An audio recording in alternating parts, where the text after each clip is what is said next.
What's up guys, Justin here with the CGEssentials.com. So in today's video, we're going to check out a free geometry nodes tool for creating terrains in Blender. Let's go ahead and just jump into it. All right, so this free Blender auto terrainer is from Samuel Francis. And basically what it is it's a tool that takes your simple geometry and then uses geometry nodes in order to add displacement so that you can really quickly create terrains using just very simple geometry. So I will link to this in the notes down below. He has a free version and then also the paid version right here, which the free version basically comes with the entire geometry node setup. It's just that the $5 plus version is one that's going to basically come with some additional biome type stuff. But the free basic version should work just fine for you if you're looking for that free tool. So you can just click on the free button right here and just enter in $0 in order to download that. If you do want this other one, or if you just want to support the developer,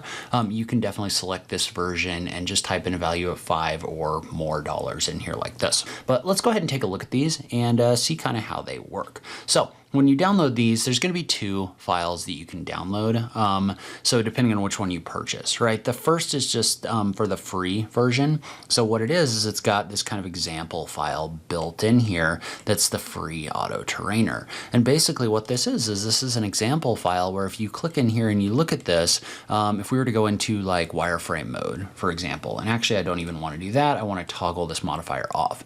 So if you take a look at the mesh that's in here, right here, this is a very simple mesh, and what this is doing is this is using the geometry node functions over here in order to add displacement, in order to subdivide this, so that we can get this kind of like we can get this this terrain looking version.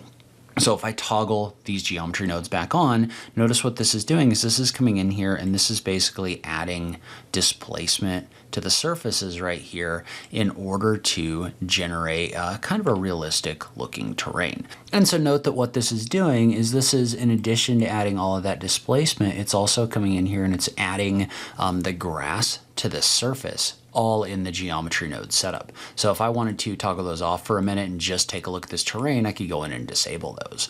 But if I click on this, notice how you can go into the settings of the geometry node and you can adjust things about the displacement using these sliders right here. And it would be nice to see a version of this where these are all kind of options over here in the geometry nodes. Not that you couldn't do that yourself pretty easily, but basically what you can do is you can come in here and you can adjust things like the strength of the displacement. So for example, if I look at this surface right here, notice how I can adjust the strength of that displacement in here as well as the seed. So if I wanted some like randomization in here, or I could also adjust the scale, though you want to be a little bit careful with that one because a little bit will go a long way on that one. But notice how you can come in here and you can make those adjustments in order to kind of customize the way that this looks. So you can adjust the displacement and the level of detail on your surfaces, on your cliffs, right, like this. You can also do the same thing on your ground, which is going to be your surfaces that have this like lower angle, right? So I can come in here and I can adjust like the strength of the displacement.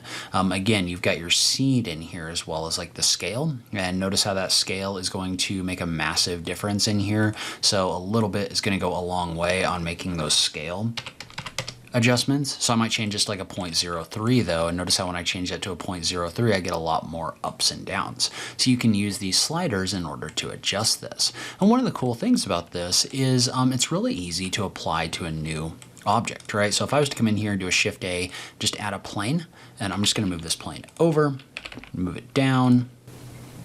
And let's just take this simple plane and just make some adjustments to it real quick. So I'm going to scale it up, and then what I'm going to do is I'm just going to extrude this up. So I'm going to select this surface like this.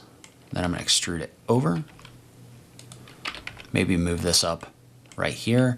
Then I'm also going to scale this edge a little bit. So very simple, right? We've just created a very simple surface in here, but what I want to do is in my modifiers, I can go over into my geometry nodes and I can find that terrain modifier and apply it to this surface right here. Now, there are definitely some things you're going to want to change about this. So like, for example, I'm going to adjust the displacement on my cliff face right here, and also maybe a little bit of the roughness in there, and I'm going to add a little bit more strength to the vertical surfaces in here, maybe add some additional detail like this. But notice what that's doing is that's coming in here and that's basically applying that geometry node setup to this surface. Well, one of the cool things about this is if I go back in and I undisable those particles, this is actually coming in here and it's spreading those particles across this surface as well. So I could also tab into this object and add some loop cuts in here. And as I add loop cuts, notice how I get a little bit more detail my surface, but then I can adjust those as well. So for example, if I wanted some additional ups and downs in here, I could come in here and adjust this geometry. And because this is all driving based off of that really simple geometry, making those changes is really easy. And remember that within this geometry node setup, you can come in here and you can adjust things like your grass density, so your short and your tall grass in here, as well as the seed in order to kind of randomize out the way these objects are being placed in here. But it's doing all of this kind of automatically. And so in addition, if you get the $5 version, this is going to come with a desert generator like this one, and this one's more set up to create kind of a desert biome. And so this one isn't using the geometry node setup in order to scatter everything on the surface. It's doing it more with particles. And so this is more designed to mimic more of a desert situation rather than a the more green situation that we saw. But then in this one, you can come in here and you can do the same thing, right? So you can make adjustments and notice how this is actually going to change along with your geometry right here. So you can use this in order to quickly generate that desert piece. And so let's say that you wanted to take these and you wanted to run them in a new blend file, right? So I'm gonna go ahead and I'm gonna pin the free one in here. Well, the way this would work, and let's go ahead and let's generate our surface real quick. Note that applying your rotation and scale is gonna be pretty important. But let's say we had a surface like this one. What we're going to want to do is we're going to want to go into our file. We're going to want to append. So what we're going to want to do is we're going to want to go find that file. So in this case, the auto terrain generator, and we want to append the node tree. So I'm just going to take all of these nodes and append them to this file. And notice what that does is that brings in like your grass objects as well, which can be really helpful in a second, but we're going to go into our modifiers, and now that we've appended that, we should be able to pick the terrain modifier like this, and it's going to apply that terrain to your surface, right? And then again, you can come in here and you can kind of make those changes, and I kind of made this kind of small, so you might scale it up a little bit and then do an apply for rotation and scale. But notice how that brings that in, and that automatically starts applying all of those node options in here. And this one in particular, the free one, is really easy to set up because it's automatically bringing in these scatter objects and scattering them with the geometry node setup. But again, since that node setup is in here, you can make those same changes, right? You can adjust the strength of the displacement, the seed, all of those different things, and notice how it's automatically generating this in here. So appending this to a file is actually pretty easy.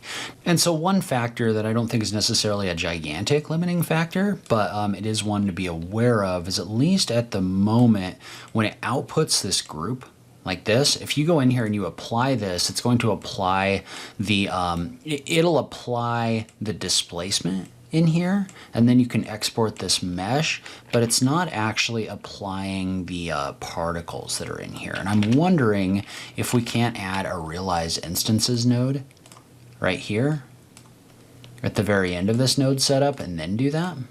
Yeah, so if you add a realize instances node, what that'll do is that'll actually realize those instances and create them as a part of your mesh. Well, then you should be able to take this whole thing and export it to a Unity or something like that.